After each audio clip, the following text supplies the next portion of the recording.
Hey everyone, got something else new today. We're going to install a DRO unit on my mini lathe.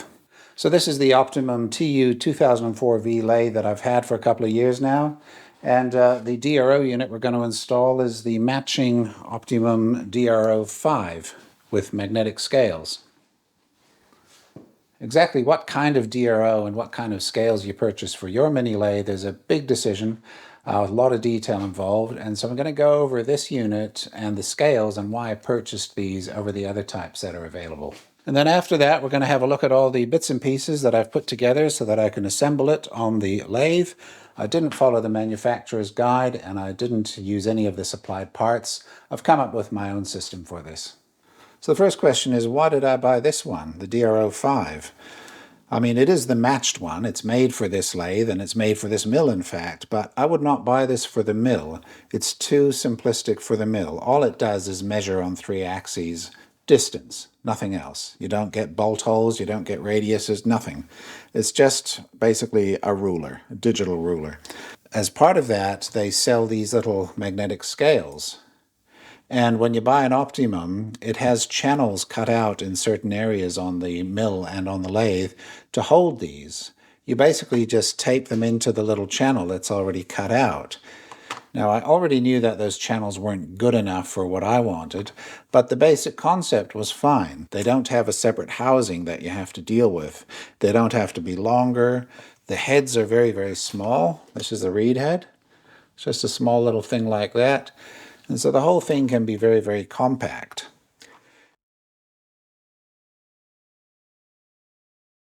And so all of that had a great appeal to me. The unit was on sale at the time. This was a few months ago. It's been sitting in a box in my cupboard. Now let's have a look at these scales. I'd like to just show some details about that. When you buy magnetic scales like I've got on my milling machine, they come in an aluminium extrusion, and inside there is actually this.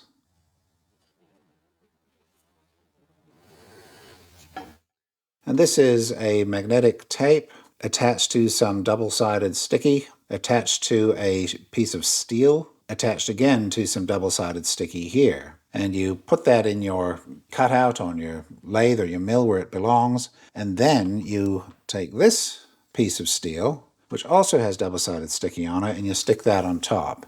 It's great for convenience and size and, installation, but it's not that great for longevity. And I did have an idea in my head before I bought it, and I've actually done it. I'll show you what that is soon. But the main point here is you've got 1, 2, 3, 4, 5, 6 layers right there, 3 of which are double-sided sticky tape. You can just imagine a lot of CRC or WD-40 getting in on the edge here or on one end.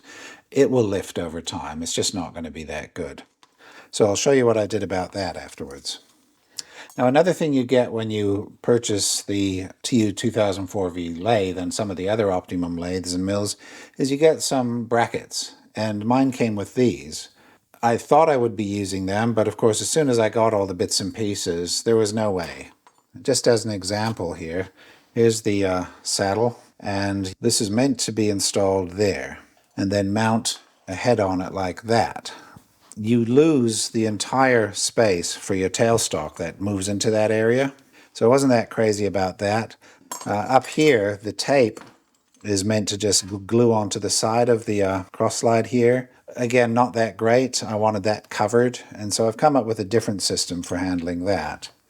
And the same goes for the long axis along the bed. And I'm also adding this to the compound, which it's not designed for, but that's where my third axis is going to be.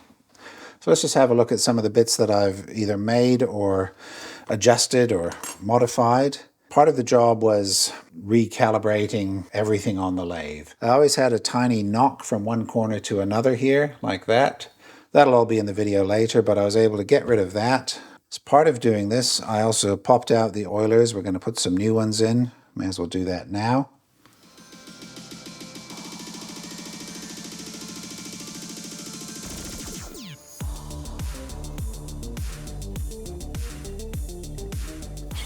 Right, fresh oilers. These are the rails that go underneath here and hold the whole thing against the lathe bed from underneath.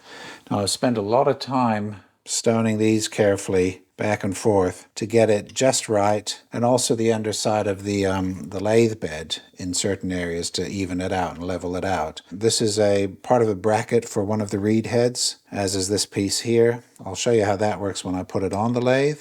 This here is a plate for the DRO unit. And the way that's going to work is just like my head on the mill, I'm using a ball and socket head for that. I've got some shims here, another attachment plate. I'm just going to show you how I've done the scales here. Because of this issue where WD-40 or CRC could easily get in and ruin the scales, I've done this. And I had this idea a long time ago. Didn't know if I'd be able to do it, but I've done it and it worked. So I've got 3 scales. This one is going on the side and the rear of the bed. And then these 2 are for the cross slide and the compound. And we'll look at this one here. So this is that final layer of steel on there. If we can zoom in, see all this gray? That's gasket sealant all the way around. So once I made the sandwich and installed it all like in the right place, I then smeared gasket sealant all the way around and wiped it all off. It was a pretty messy job, but it worked very well. And now I've got a perfectly sealed magnetic scale there. And I've done the same on all of these. That one's sealed all the way around. And the big one, all the way along there, including at the ends. Pretty good. Apart from that, we've got the usual assortment of screws to put it all together. And as part of this job, I also refinished the base plate here and the back, the rear panel, gave that another fresh coat, and I re-oiled the board. So let's get on to the assembly. That's lasted very well. I'm very happy with how that's worked out. And this whole idea, the way I've made it so I can slide my lathe around the bench, perfect. That's been very good. Been very happy with that. I recommend it. And I install my plate here, this base plate, the wrong way around. It's meant to have that bit out the back. But if you install it this way, it still covers this tray at the rear, but you get an extra inch out the front, which is nice.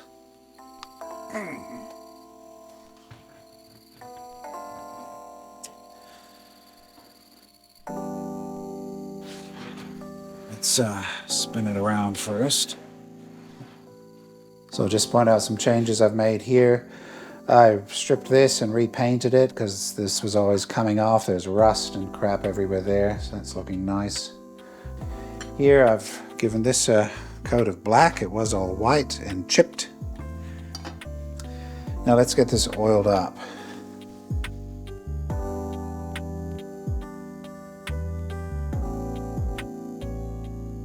One change here was I wanted to mount a reed head in here.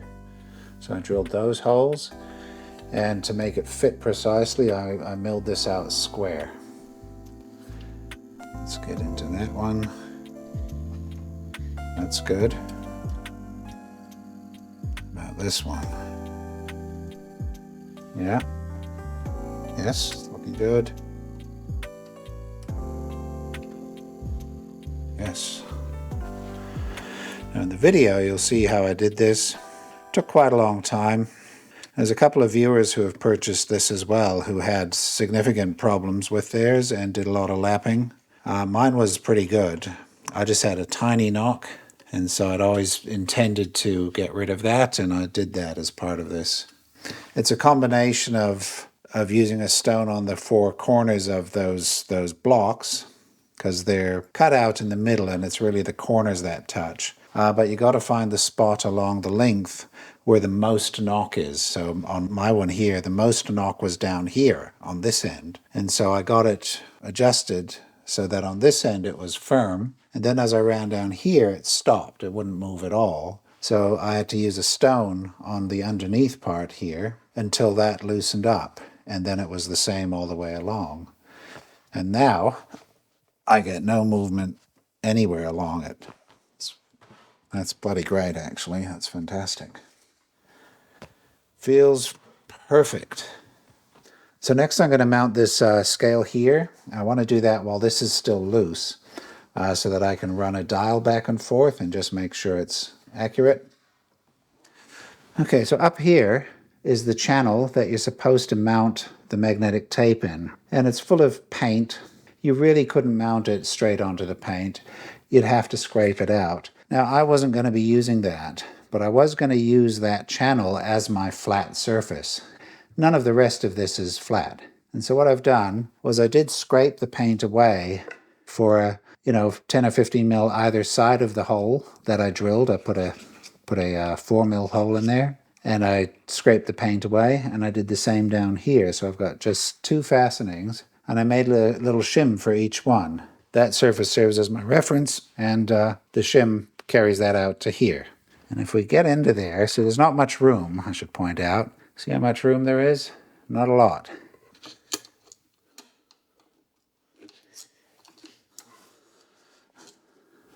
Because I've mounted this scale in this area, I've removed any action in that direction from having any effect on the accuracy of the head. It's this direction that matters, up and down. And the idea is this gives me a few tenths of a millimeter adjustment.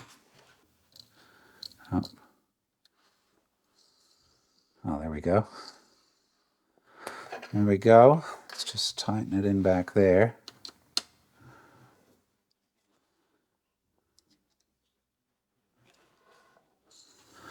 It's basically 5/100ths up and down, and that's this wonkiness in this whole piece of metal. So that's how that scale is installed and adjusted. It's pretty well protected. Certainly, I think, nicer than having the scale exposed on the side of the face there. So now it's underneath and it's got all that silicone, so if anything drips in or anything, I think that's pretty well protected. So let's just spin this around. And I think we'll have a go at setting up the lead screw and all that. Now, one of our scales goes on the side here. So we'll get that next one mounted. This one. You can see the sealed ends, the edges. And this is, again, powder-coated angle. Right, and what I was going to do here was put a dab of sealant just along that inner edge. So, that. And that way I've got it along the top edge. Bring it off. So I've got a little bit of an edge, a little bit sticking up all the way along the edge. Then we use those 2 little washers. Now they're just a little washer. I took the edge off each one.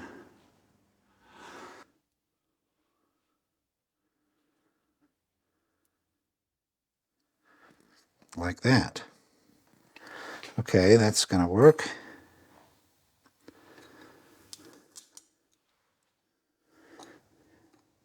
Good. This is perfect.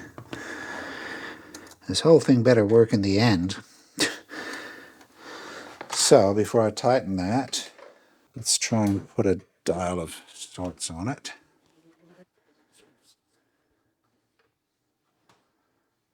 That's good. Don't know if we can get under there and have a go at that, just for fun. Oh, yeah, good. Good. It's like 4/100ths or so. And that's now sealed against anything dribbling down, getting behind it.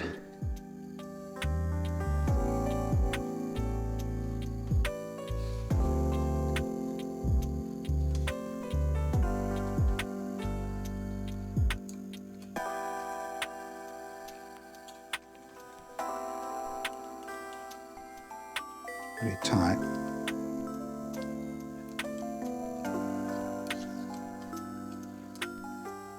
It's very tight.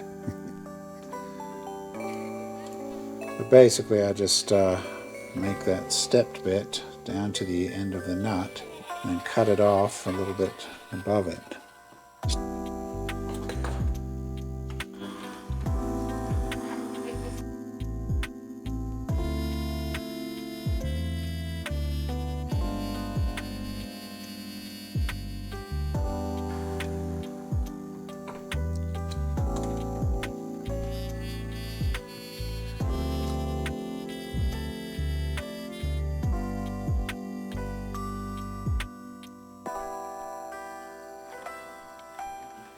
I do suspect that one of them or two of them may become just a lock for it.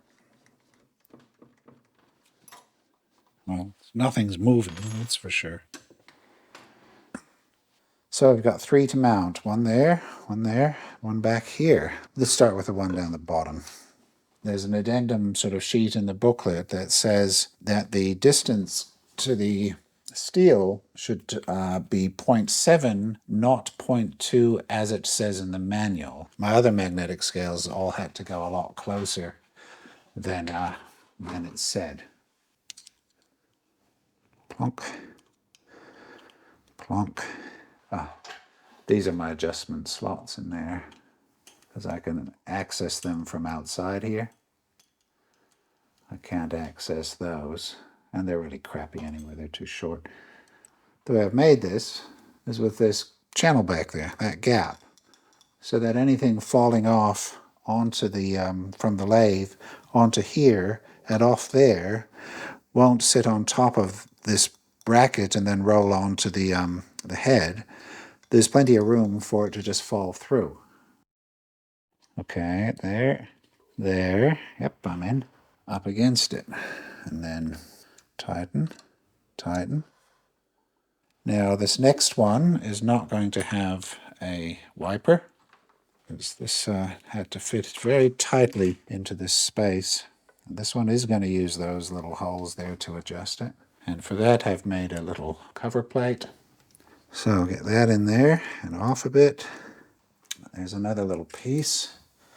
And this just keeps it from knocking about or getting stuck and getting mashed by the tailstock against this edge. Okay, last one. Been able to get this in for all of them, so that's good. If it doesn't work, I should be able to get a different size in for all of them. That's it. The heads are all in. The scales are in. Everything's in. So there's the unit. Now what they do is they give you a magnet which can't go anywhere near the scales. So they give you a magnet, and you're meant to attach that either to the side or underneath, and then you just plonk it there. Just like I did the DRO head on my mill, I came up with using a ball and socket head for a tripod on a magnetic foot. And so what I've done is I've made a plate to fasten the quick release plate to this.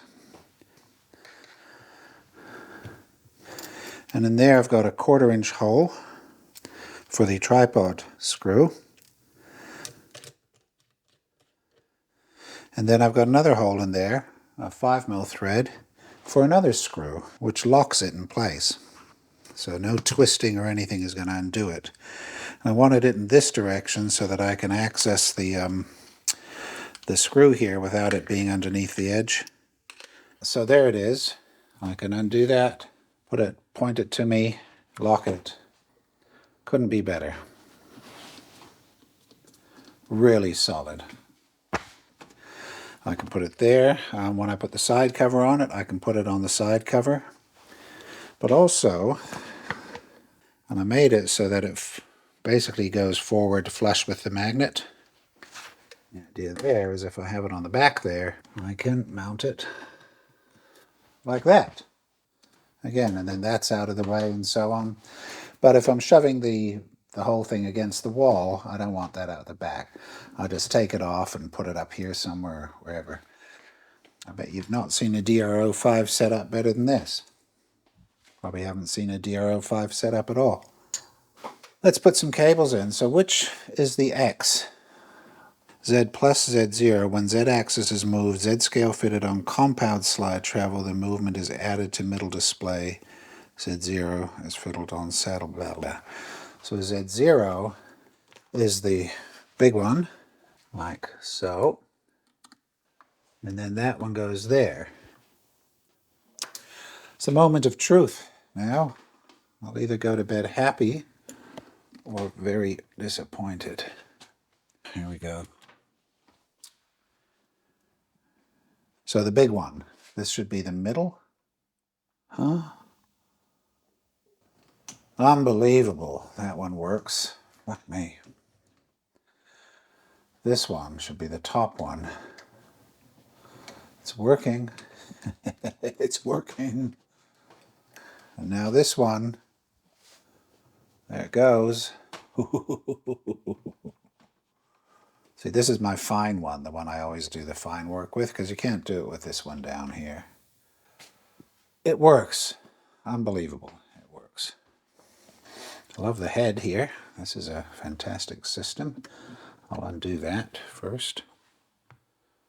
And pull that off. And of course I've got this plastic material here, so I can put this on and off and move it around, and I don't screw anything up. The way this looks, I'll just show you that. As I say, I wanted this in that direction, so I'd have good access to this screw here, either on the rear or at the front.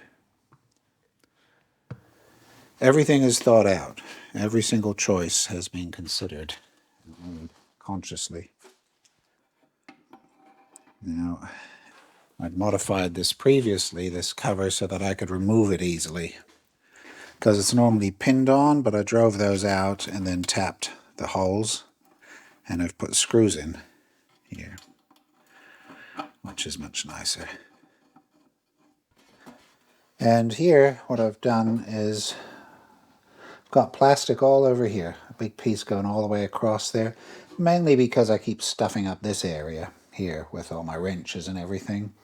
But also, every time I take this on and off, these bits completely screw up the paint. Here, the paint was flaking off everywhere, and down here it was all rusty. So I cleaned all that up and resprayed it, and down here as well. And the plastic solves that, and I put a piece of the plastic here as well, over this hole. And I also cut a slot into this here, because it's very difficult to get behind there and put that screw in. So that slot will just let me put it on much more easily. Which is why most people, when they put scales on these, they don't mount this cover at all, because they just can't. There's just no room left. But here we go.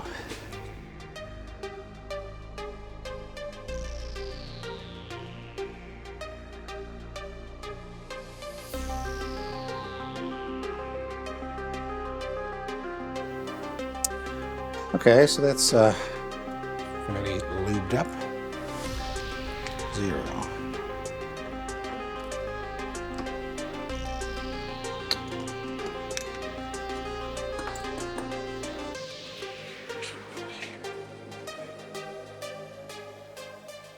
The idea is, obviously, that should be enough to tighten up. Better be. And I've got that big cutout in there to cater for this here LED. That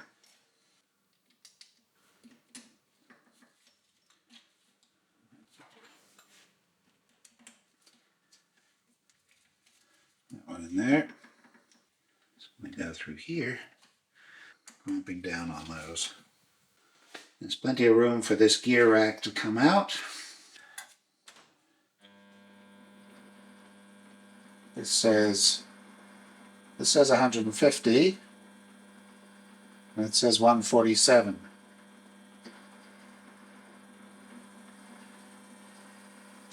$240 and $240. $498, $504.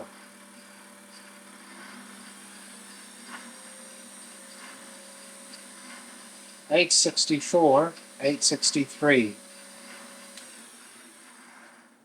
Yeah. Ta-da! Perfect. So let's put this cover back on.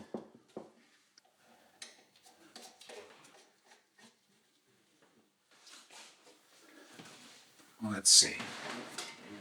So all packed away, bring that down, shove it in the corner, like that.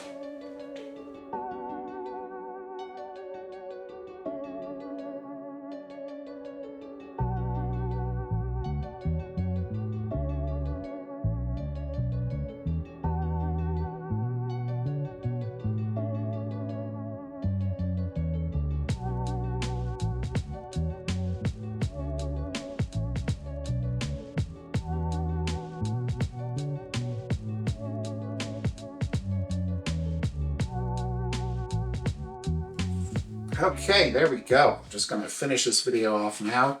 There's going to be machining clips and music after I've finished talking, so if you want to watch that sort of thing, stick around.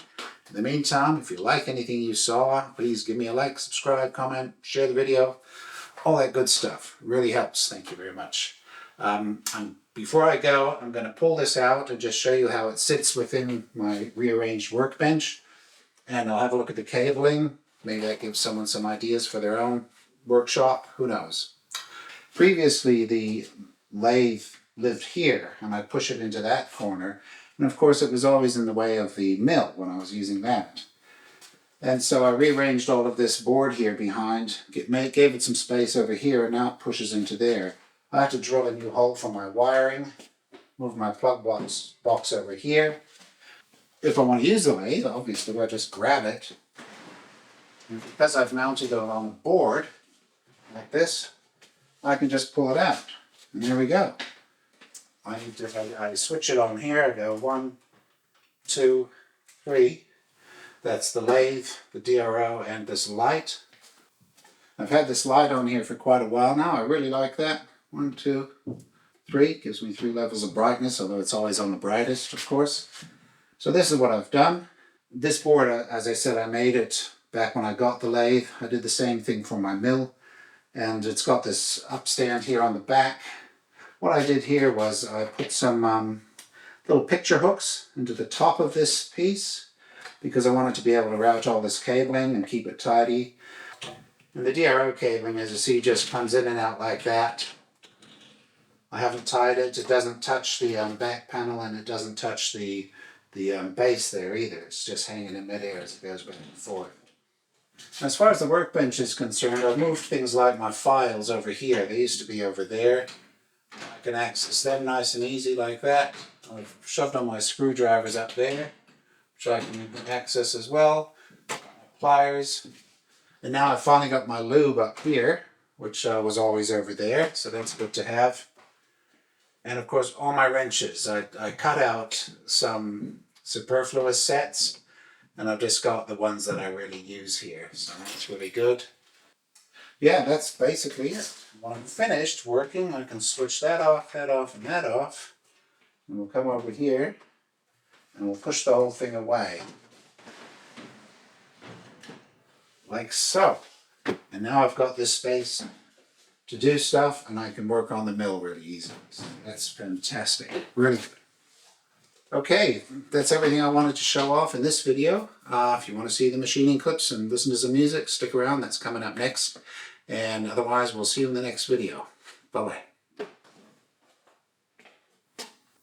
In any case, let's get on with this. First, I'm going to put on these. I've got a problem with my hands, the skin here. I'm just trying to see if it's anything to do with all this work in the workshop. Yikes. Now, one point of difference between this DRO installation and the one on my mill is that on my mill, I didn't want to do any drilling or cause any damage to the mill. In this case, I'm not so fussed because I've already stripped this down, I've repainted it, I've made some mods. It doesn't matter so much. I'm quite happy to do any drilling if I need to. So there's the thing, and you can just maybe see that little bit of a metal backplate sticking out. And if I hold that into the slot, it's not getting in there. Not at all. Okay. There's a slot along the edge there. And it's recessed to take this. And, okay, it fits in that one. You often see people who haven't got the back plate on here. And more often than not, it's because they've got glass scales sticking far out like that. And so the benefit of these scales is it doesn't go stick out at all. It actually only goes as far as the end of the slide there. And conveniently, this is why I've mounted it on a board like this, so I can manhandle it very easily by myself on the bench. Try doing that if you'd bolted it to a steel workbench. Okay, so under here is that channel. It's not that line there, it's the one above it, up there. Not that crazy about this piece. It may be that it's meant to hang off there. But then shit would fall off and gather on top of the head. Okay. Anyhow, that's one. The other one's here, of course. That seems much more straightforward. Boy, this is a bit wonk. Have a little bit of panel beating to make that sit properly. And that all sits there. And it's not even close. So is it meant to go that way? So would that be it, using that upside down like that? Oh.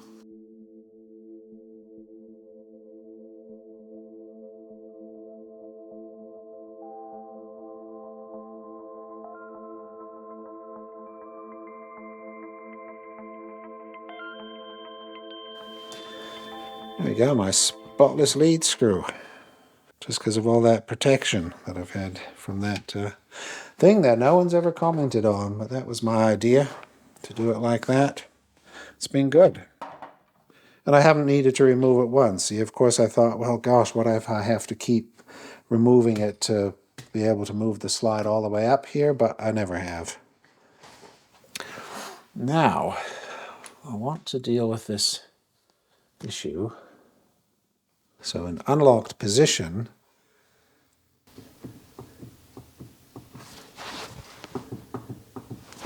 there's that slight knock. Okay, there. It's not there, and it's not there. I actually thought it was across like that, but it's not. It's just this side where the lock is. I'll try and have a look at that. That means taking all of this off and upsetting everything. These DROs are not exactly a bolt-on kit. Now, those Sieg lathes, they use a system with screws that hold this block off of the base, and then other screws that pull it against the base, and you try and balance it. This doesn't. It's just you grind it, and then you mount it all the way down. And so to fix this, what I need to do is mill off a tiny bit along there. 6/100ths.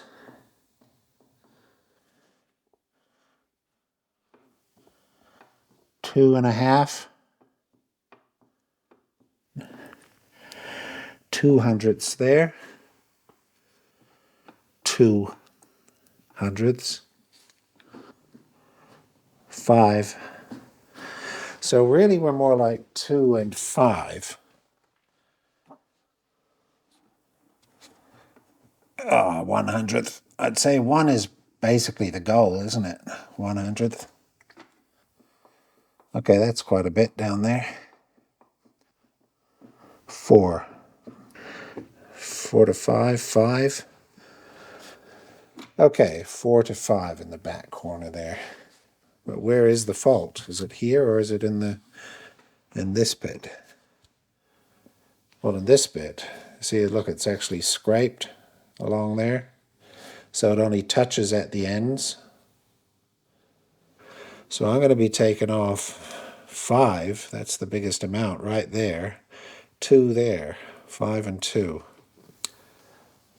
So what we are setting up here is nothing to do with alignment. I want to remove the slop and make sure it doesn't bind in any way. What matters is whether it's flat on here, and it is. There's no tilting, no rocking or anything. It's sitting flat. And once it's sitting flat and you've got your tool tip in a certain position, all it needs to do is go in a straight line. And again, like I said, if it isn't, it's not because this is crooked, it'll be because the whole thing is crooked. Because if this is crooked, it's still in the same position. You see, it doesn't change. It's only the lathe bed that causes it to go off. I might respray that while it's off. Why not? Let's get the oilers out.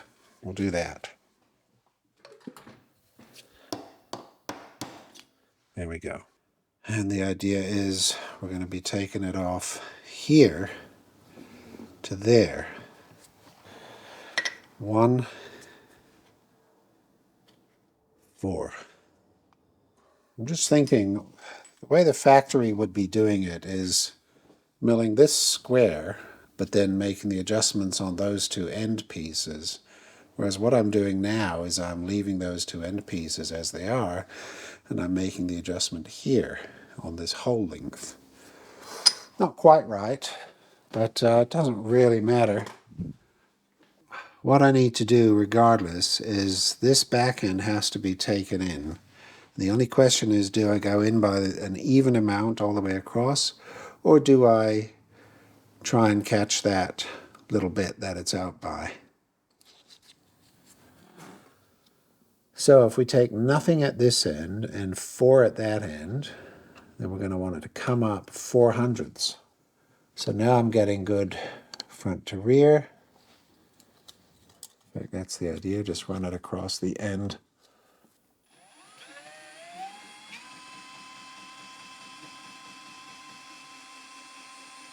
Two, 3, 4, and almost 5 that right at the very end. Let's go with that.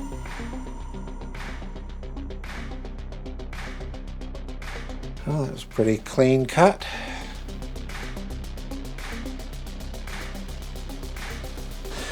Let's see what it did. Oh, there we go. It's too tight already. I can tell it's the tiniest amount. So I'll use a stone, I think.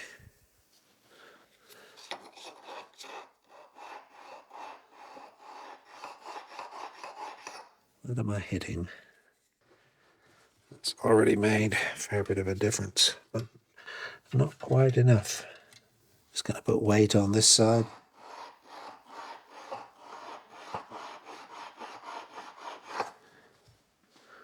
It's actually only touching around the outside here to there. It's not touching in the middle there. So I'll just have to do each corner, but that seems quite reasonable actually. It's not that hard to do.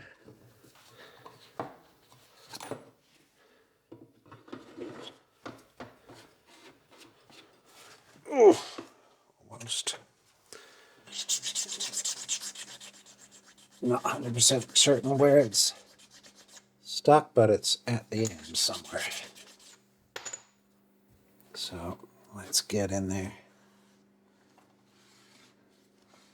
Yeah, that basically moves all the way. So whatever I'm doing is doing it.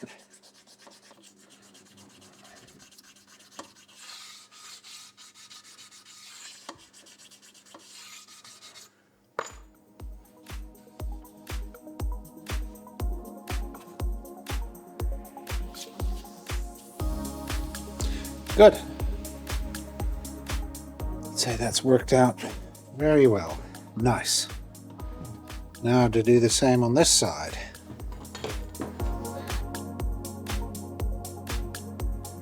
Exactly as expected. So I just skimmed along here and then it cut in that last 3/4 of an inch. So yeah, I've just taken a tiny bit there, and that there is what I cut off in my video where I fixed the carriage lock. There. I don't think I need to change that. It looks fine.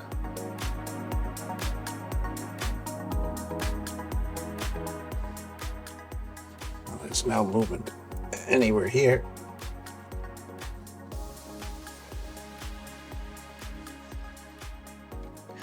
Here is going to be nothing. And here it should be nothing. And here should be nothing. Nothing at all. And there, nothing. Oh, the next step is to decide what I'm going to do about painting. Or just ignore it and put it all back together, which is a little bit more appealing right now because I can't be bothered. Yeah, that's all I'll do. I'll just do that top. This stuff like square bits now. They are square bits. They're all square bits, for fuck's sake. Idiot. I use square bits a lot, so there you go. There's square bits.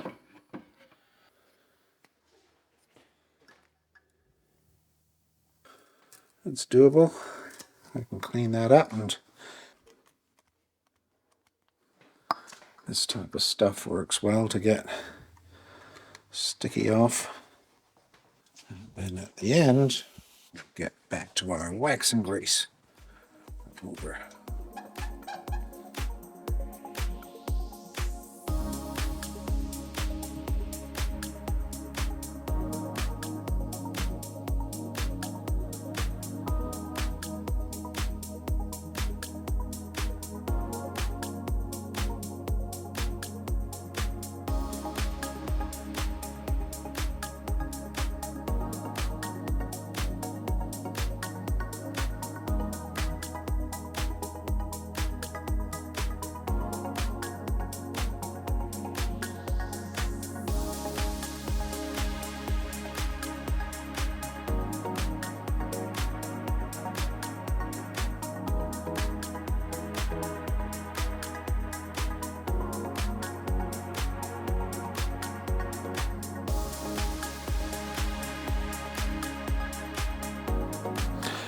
All right, so I did a fair bit off camera.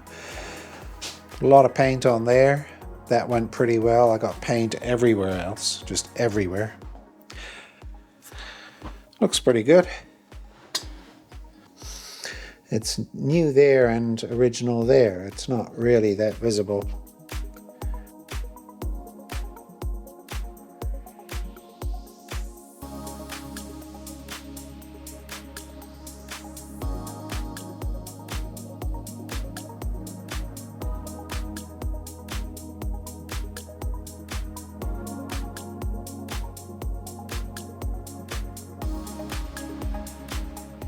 So a job I also did yesterday was I cleaned up the two panels here, this one and the big one. And I carefully masked everything and I sprayed the edges. And that worked very nicely, so when that sits in there, it's going to look perfect. But I'm going to put that protective film over it. So I did that. And I did these edges just by holding it and spraying like this onto it.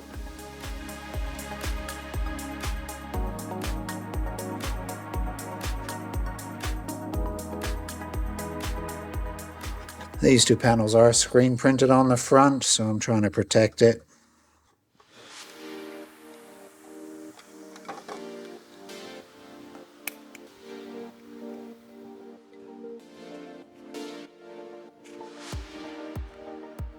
These little screws could do with washers because those holes are all stuffed up.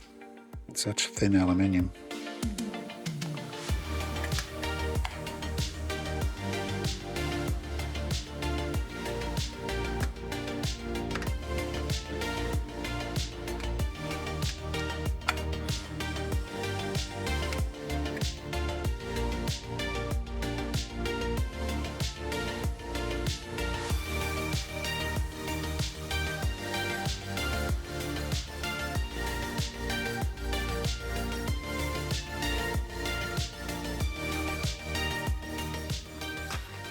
That's the knob that was on it. But I also have that one. Right. And I also have a great big one. Like that. Well, I think I'll try the big one. It sort of hides the numbers down there, but you don't need to see those.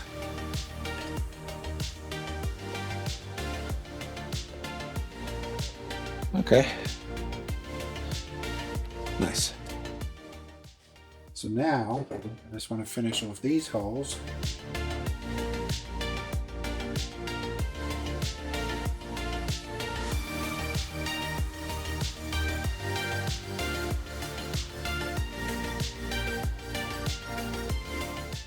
It's going to be a nice setup when it's done. I hope it is worth it in terms of accuracy.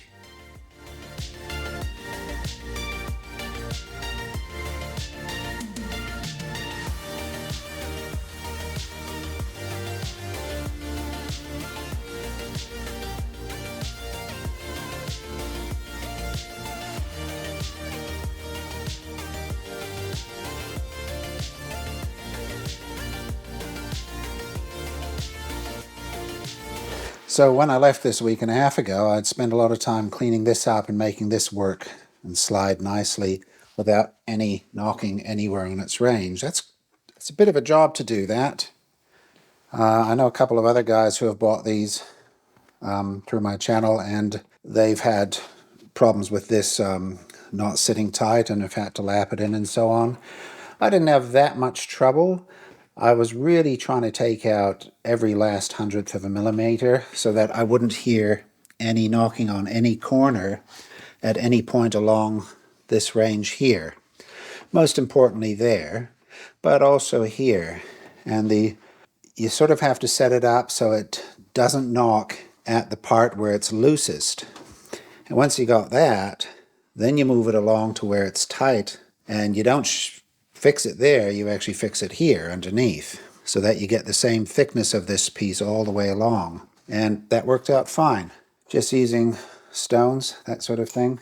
After using my mill to take off 1 to 4/100ths off the piece here, the actual block underneath, not off this. This is not modified, this piece here.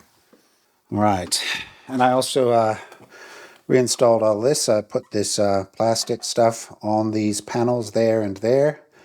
Painted this, fresh paint on it over most of it, not everywhere. It's actually old paint there, new paint there, so it's pretty good. Of course, I got it on bits and pieces, like up there, but who cares? Yeah, it looks a lot better. That was so full of chips. Okay, now today, the next part of this really is to get on to mounting the DRO scales, which was the whole point of this job. Now, I've done a lot of thinking about this, and that's the back of the channel there. And it's going to be my reference, is that back, so there's going to be something, a spacer back there, to bring that forward. Then that would sit something like that, and it's going to need to be spaced out. Probably the bottom will have to come out like that.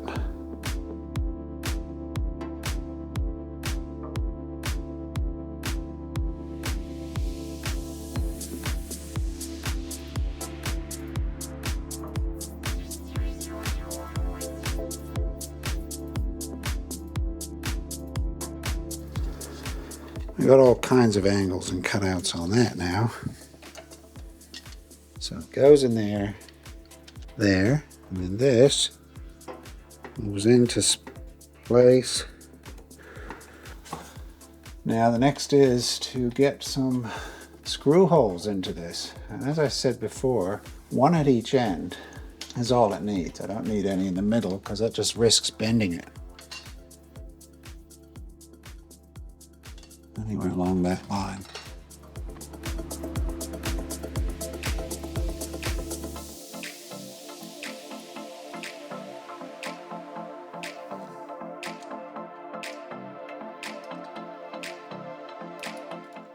Basically just taking the paint all the way down to the metal.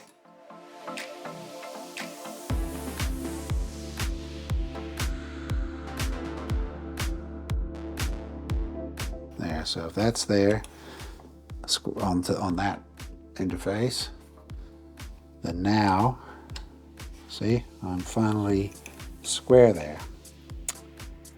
See, so that's going to fit there. That's going to screw on fine. That's going to fit there, and that will still fit. It'll be very difficult to get that screw in.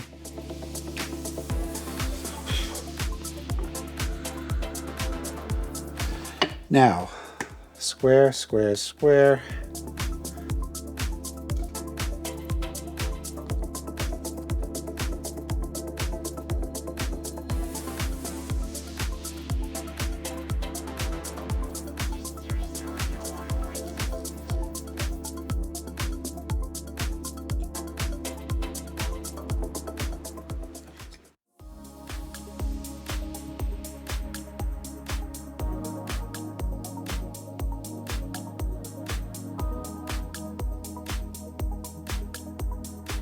And so I've cut this piece just by eye. Hopefully it'll fit.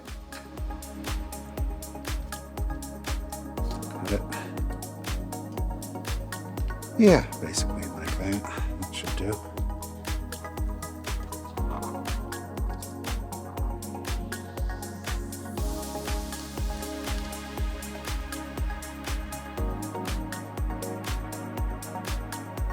Yes, worked. So now, for example, when I shove this thing on and off, I'm not scratching anything here.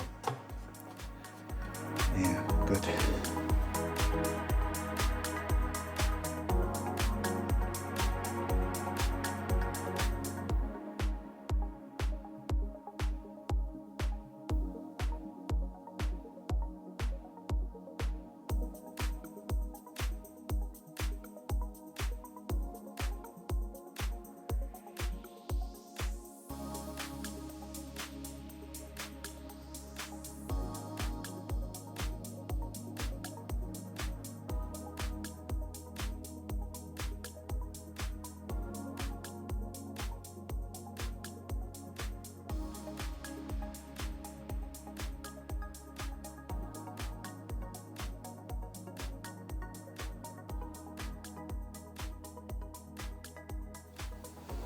And so that provides a little bit of an edge.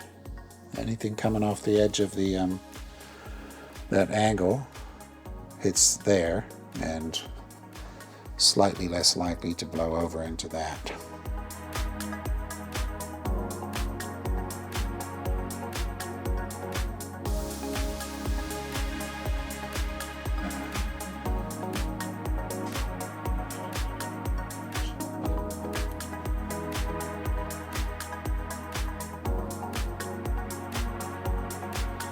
It's a bit short.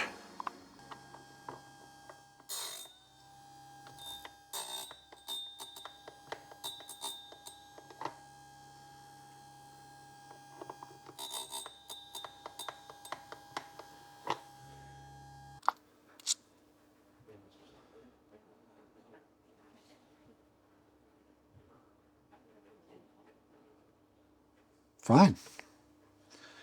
That'll do.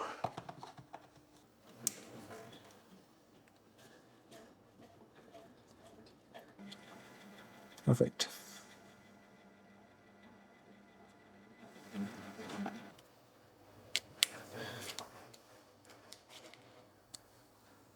Okay, that makes that nice and solid and tight, and the rubbers just stick up the right amount there. So it's going to go up there, just under the edge. The hole will be about there for the maximum height, and at the minimum height it'll be 2 or 3 mil down from there. So we can cut the slots like that.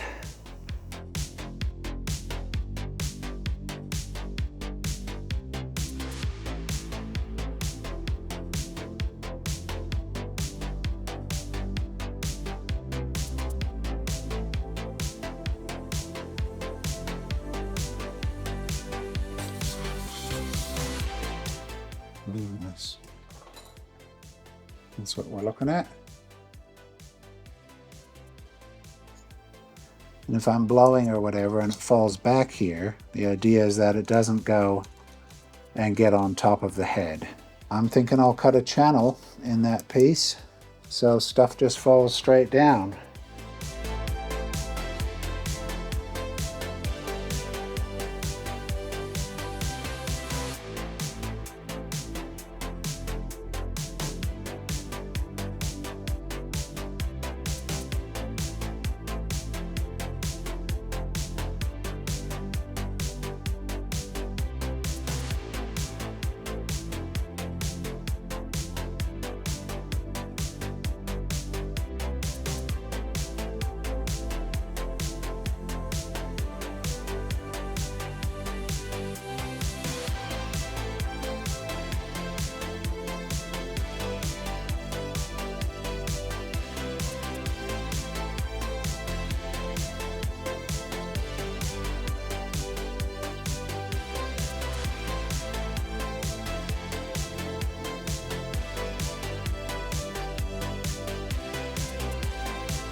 That's the idea. Gives us a nice little drain channel.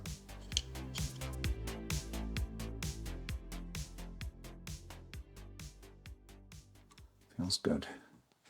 So I'll go down a little bit. I'll just take it about there for now. Somehow, and you put that on there, and you'd have to shim it up into place. And the tape is on there, and this is all exposed, exactly like that. And you lose the entire gap here where the tailstock goes in. And I do use that gap. You know, the tailstock quite often comes up in there. I was thinking if I use this like that and switch this over like that, then I'm using a lot less space of this tailstock space. In fact, I'm only using a third of it rather than all of it. That seems a lot better. Then the idea was, well, what if I put this way, like that, and put the head down there? Then the head only has to sit on that edge that's already there. It can sit there. And that goes about like that. It's pretty tight. Yeah, I don't see why I wouldn't do it like that. So really, just before, like there, is where it hits the end of its range there. If it was just the head. And it would fit without the wipers. So this side, it doesn't even go that far. So the whole scale is here, nothing there. Quite squashed. I wonder if I'll take out a little bit of that edge. So I'm just going to make the piece exactly as long as this here. That's the idea. I'm going to mount it across the gap, but I don't want it to fall in there.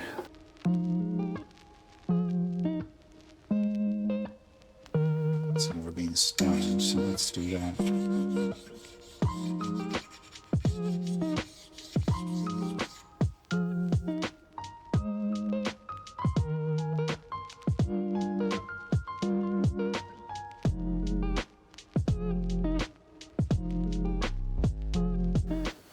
The options are, it goes straight into here, centralized, or if I come down so that it's in this, then the screw is quite low down. I sort of would rather drill into the solid metal. Now I do have a bit of adjustment room too, so these screws, they're not countersunk, they're just going to hold it, and I'll be able to move it very slightly one way or the other if I just need to tweak it a 10th or a 20th. I am thinking I should put a little bead of gasket cement along the back edge, just so that when oil or CRC comes down the edge, it doesn't dribble out here and just end up in the tape.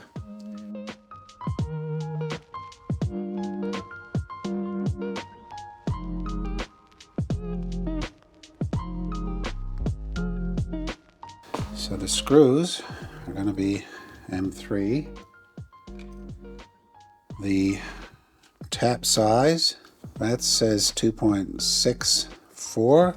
We're looking for the M3 with 0.5 threads, 2.5 to 2.7. That's why we're on a 2.6 something tap. Let's just somewhere around there. Okay. Reverse, low speed, in gear, up.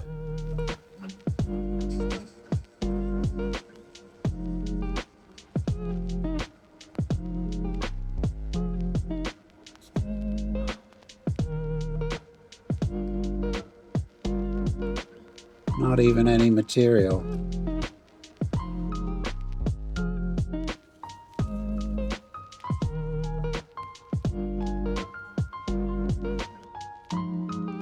Off, back to forwards.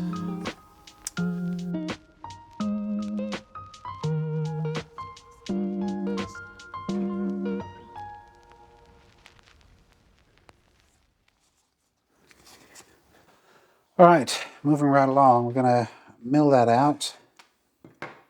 There, just square that off, just so that can fit in nicely.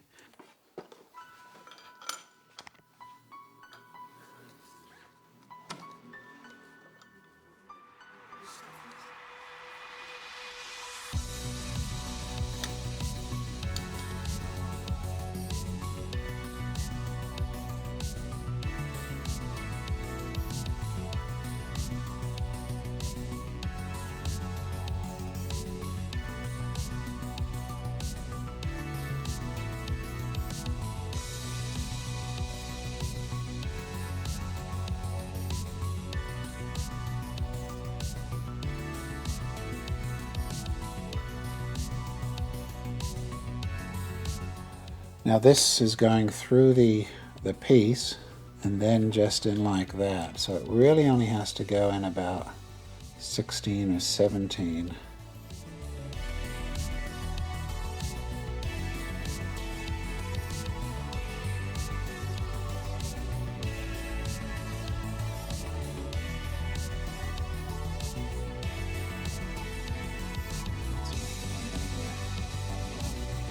Get a few millimeters in.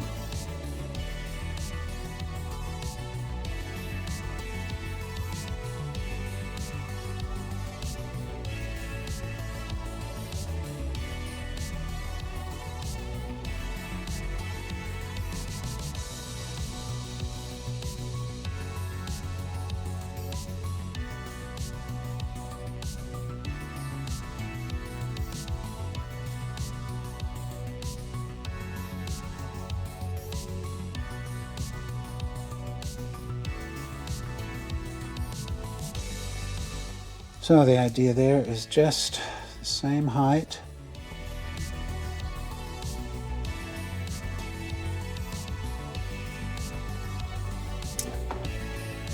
Thanks. We'll just try trimming into that.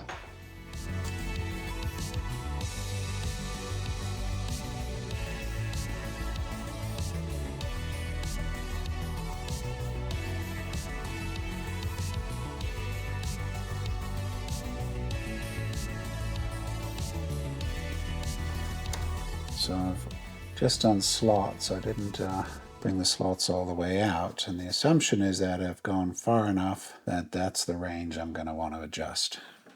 And this obviously is strong. I can tighten that up as much as I want, really. Could not be better. And the only question is, so with the tailstock on it, that bumps up against the middle here. I'll put a sticky rubber bump stop in the middle of that, just plonk it there.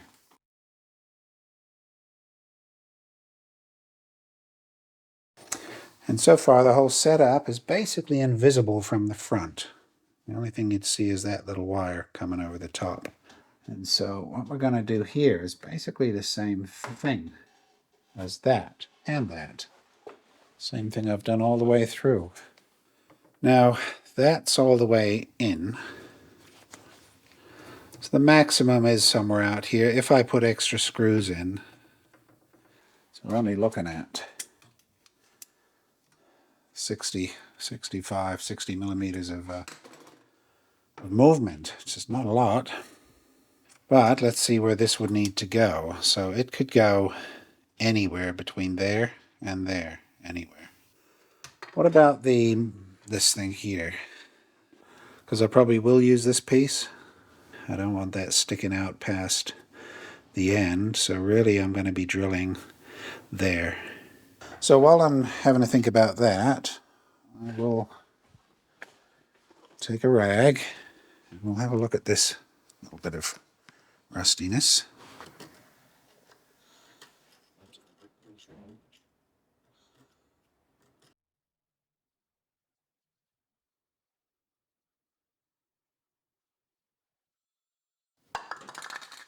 A bit left over from that. So we've got whatever this is, satin white 2-in-1 prime and spray 20-minute touch straw. And this stuff is an enamel which is very similar. Let's give it a shot. I'm going to add some white. These might not even mix. But let's find out. It looks grey. It's not that far off. In fact, a bit more black.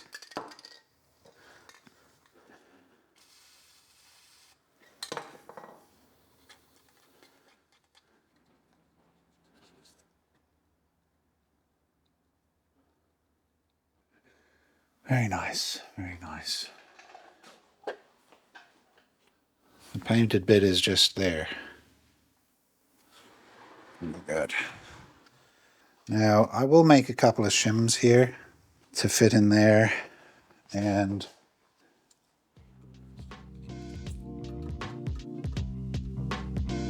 .4.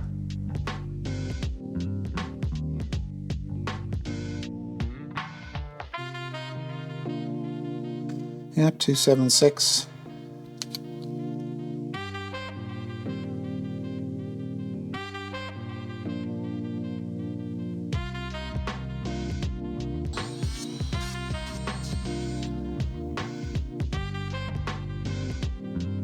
Okay, let's start drilling that.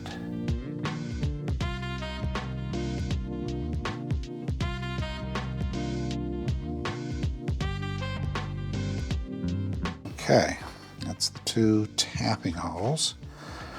Now those need to come out to 3s clearance.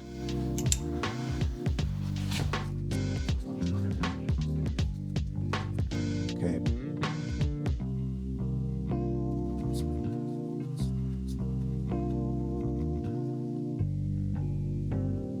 The only other thing is really drilling some extra holes on the other side. I should do that while I've got this in pieces.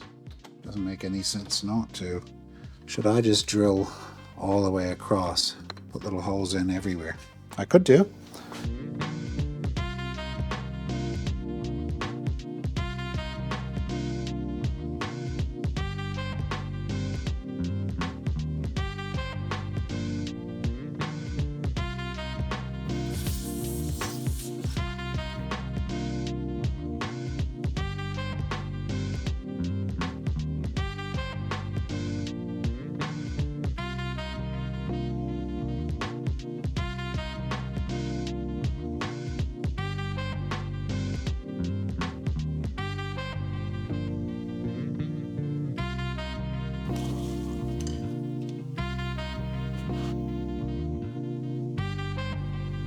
The cast iron just taps so cleanly. There's no burrs or anything like that. And I've got to allow for that tape to come off, or the paper, and then extra steel to go on, and then 0.7. It really has to go more. 18. Well, here we go. Let's not stuff this up.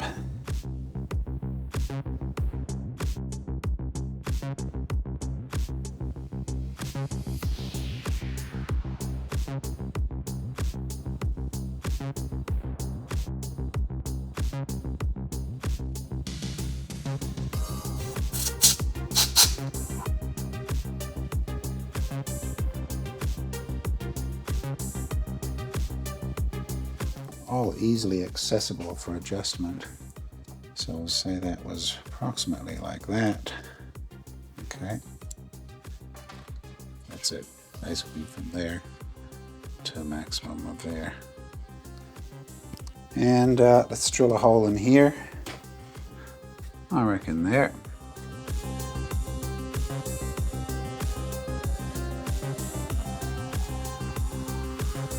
I like this board. I'm quite happy with that. I sprayed it a bit with that paint. Best would be some steel wool, but not having that handy, I'm just gonna rub it with this. I think I'll give that a bit more color, which I do have. Good. It's like new.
That is totally burning up. That is.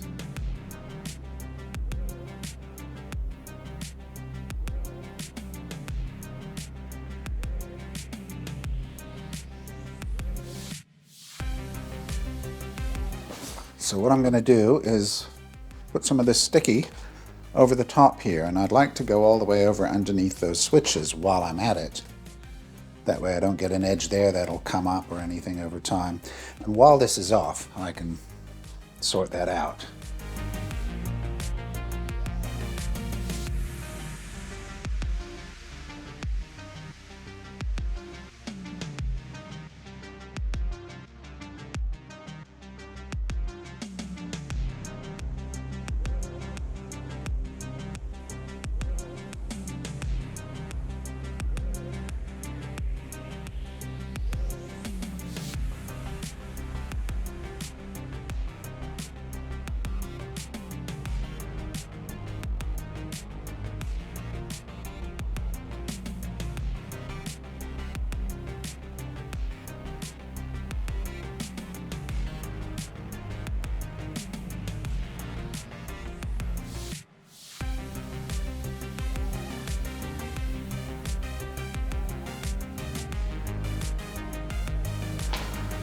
That's protected, all of that's protected. That is on the side.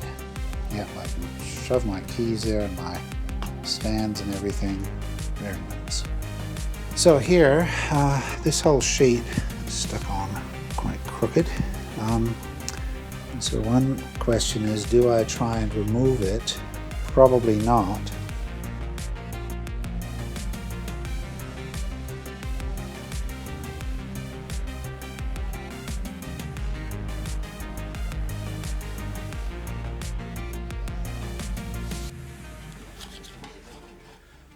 Nice.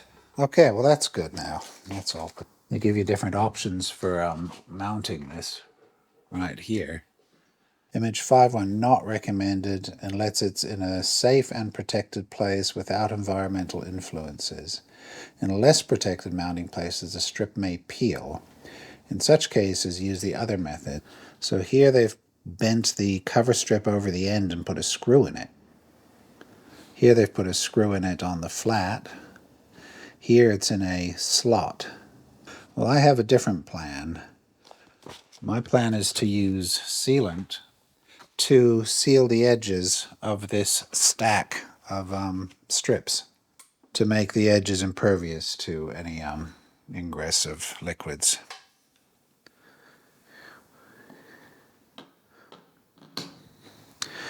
Just do that. Just use strength, line it up, and then halfway along. I'm not going to get too many cuts out of this. It's already made a ding.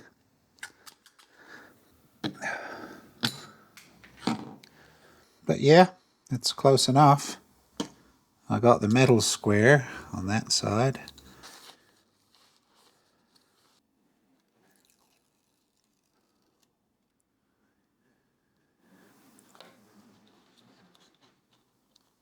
This is a lot more flexible. This is thinner. Still jumps when you cut it, and it causes it to go off. Let me try scissors.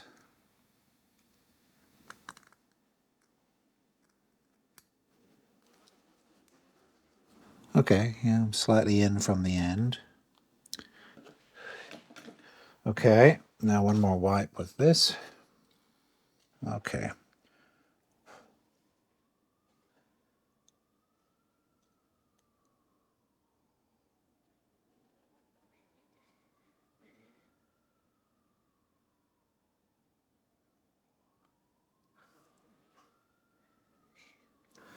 Okay, that's the tape underneath. I mean the steel. You've really got to go straight to the other end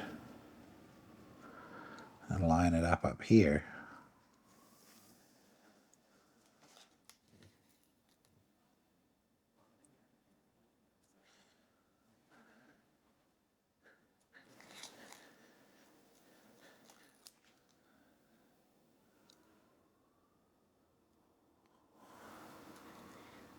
Okay, good. That one looks good. Bloody hell. You'd never be able to do this well enough inside these slots. It would just end up like crap. But obviously, there's multiple layers, 3 layers of sticky to come undone. So really, that's no good at all. That's why I'm going to try using, I might just do one of these now. This is my test. Oil resistant, that's the point. Yeah, I'm pretty sure I can just wipe this on. So this is where I make an absolute mess of things, but let's give it a shot.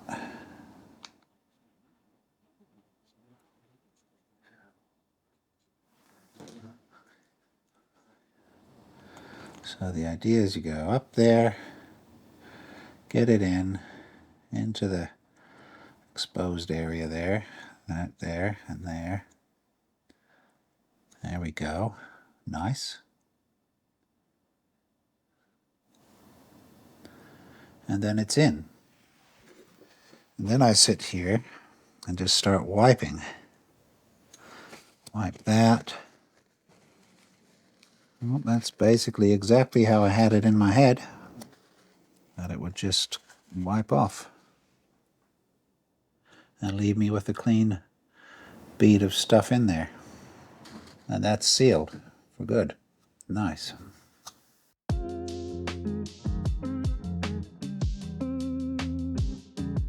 There we go. That's the next one.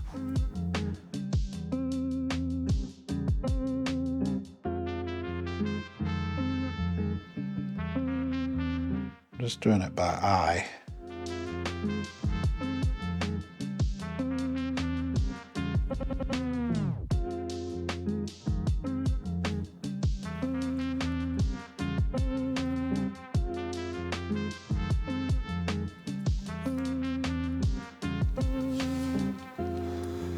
Good.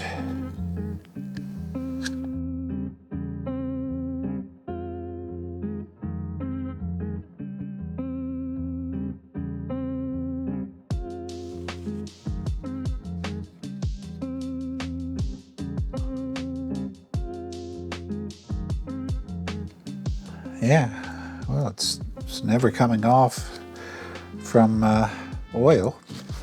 I mean, it's perfectly sealed, really.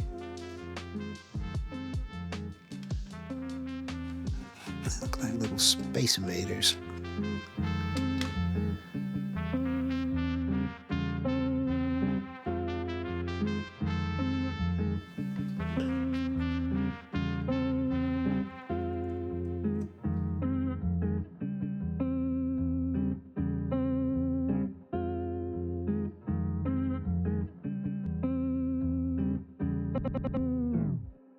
One, two, three, four.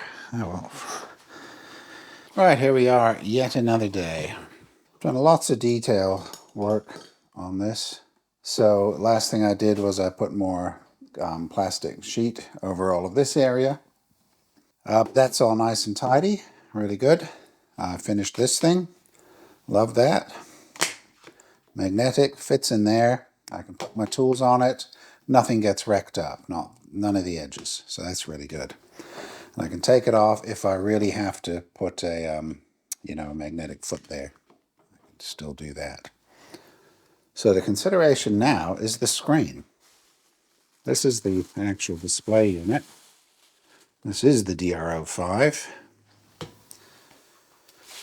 So the idea I had is just like on my mill DRO, if you watch those videos, I used one of these. I used a ball and socket head, and I used a magnetic foot.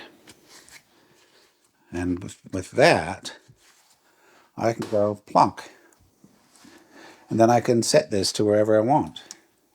I'd also be able to put it over there very nicely. Can point it directly at myself. I mean, that's perfect. I can't see a better solution than that. And all I need to figure out now is the height. Obviously, I'd want it out of the way of the switch here. So you need to be able to get in there and hit the switch. Another consideration was I can plonk that on the back and it can sit like that. You see? Going to make it so that the base unit, when it's mounted, just gets to the edge of that. I'm going to have to transfer those holes, or I can do it with that magnet. That can pretty much serve as a template for the whole thing.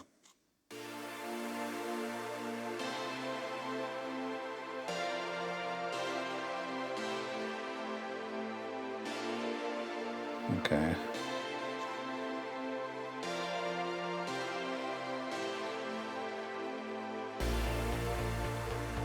I'll make it a little bit bigger than that, so we'll just go down about 4 millimeters or so.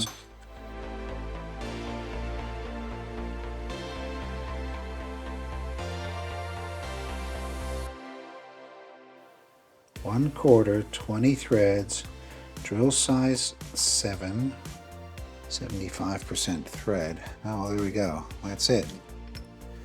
Let's do it.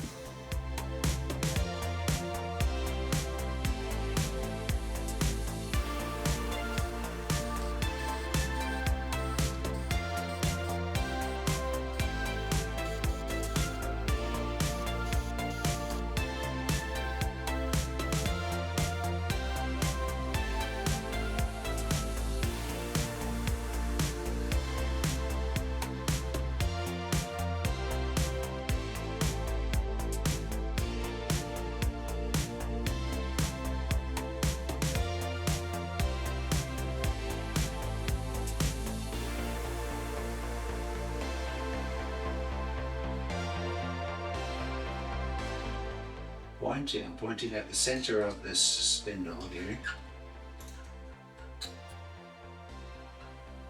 On that sort of angle.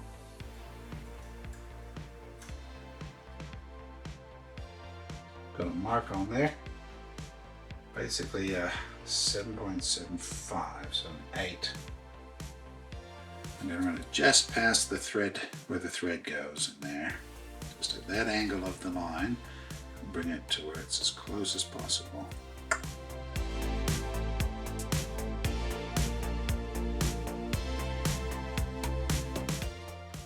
That's looking fun.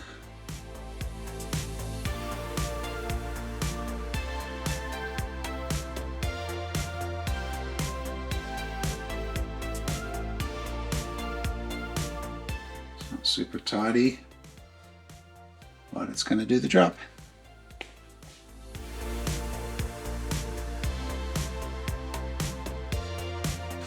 They're sticky feet for zip ties, so I can put a sticky foot in there and zip tie it. I can put a sticky foot somewhere. The other way would be over the top. Put a sticky foot there, I guess. Shall we do a quick solder job? I brought a new soldering iron.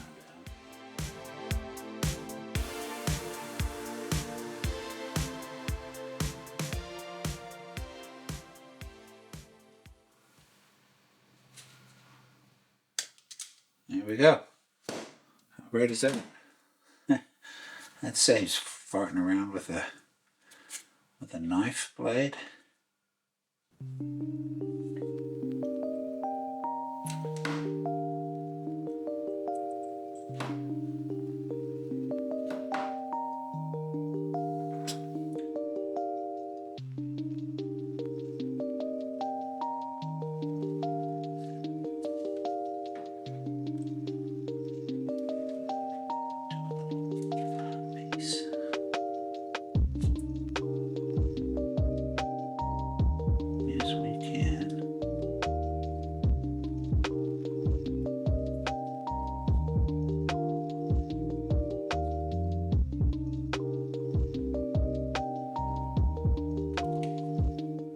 Get that over there, so let's do that.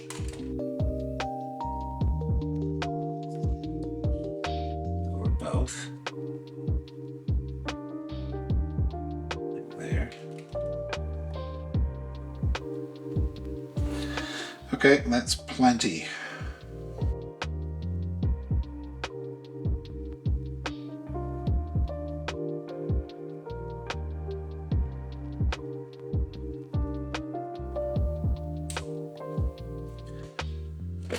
Okay, There we go. Now I've just got to get that up into there. Very good. Very good.